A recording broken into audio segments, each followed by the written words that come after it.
du Fils et du Saint-Esprit. Amen. Esprit Saint, éclairez-nous. Esprit Saint, éclairez-nous. Esprit Saint, éclairez-nous. Le Seigneur soit avec vous. L'évangile de Jésus-Christ selon saint Marc. En ce temps-là, on envoya à Jésus des pharisiens et des partisans d'Hérode pour lui tendre un piège en le faisant parler. Et ceux-ci vinrent lui dire, « Maître, nous le savons, tu es toujours vrai. Tu ne te laisses influencer par personne, car ce n'est pas selon l'apparence que tu considères les gens, mais tu enseignes le chemin de Dieu selon la vérité. Est-il permis, oui ou non, de payer l'impôt à César, l'empereur? Devons-nous payer, oui ou non? » Mais lui, sachant leur hypocrisie, leur dit, « Pourquoi voulez-vous me mettre à l'épreuve?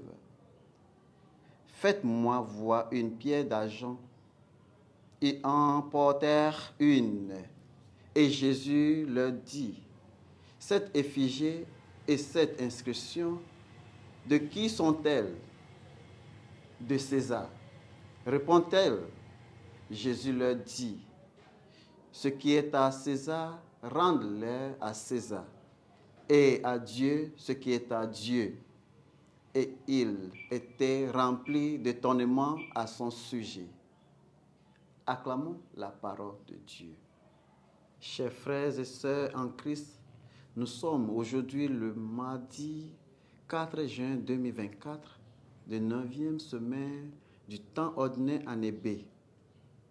Dans l'évangile d'aujourd'hui, la confrontation entre Jésus et l'autorité se poursuit.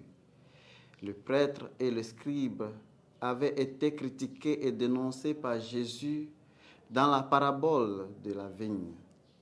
Maintenant, ils demandent à eux-mêmes, aux pharisiens et aux Hérodiens, de tendre un piège à Jésus pour pouvoir le condamner. Ils posent des questions à Jésus sur l'impôt à payer aux Romains. C'était un thème controversé qui divisait l'opinion publique. Sur l'apparence de la fidélité à la loi de Dieu, ils cherchent des raisons pour pouvoir l'accuser. Si Jésus dit « tu devrais payer », il pourrait l'accuser d'être un ami des Romains. Et s'il disait « non, vous n'avez pas payé », il pourrait le dénoncer à l'autorité des Romains comme rebelle. Mais la réponse de Jésus à cette question est si significative.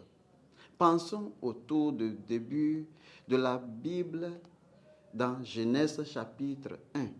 L'image de Dieu est imprimée dans le cœur de chaque homme.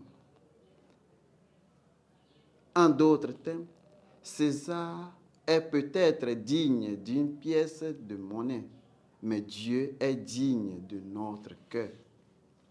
L'auteur de l'évangile de saint Marc nous rappelle de donner notre vie à Dieu et que Dieu est digne de notre cœur. De toute évidence, l'image de Dieu est dans le cœur de chaque personne. Même si nous faisons confiance ou pas, Dieu est Dieu. Au nom du Père et du Fils et du Saint-Esprit. Amen.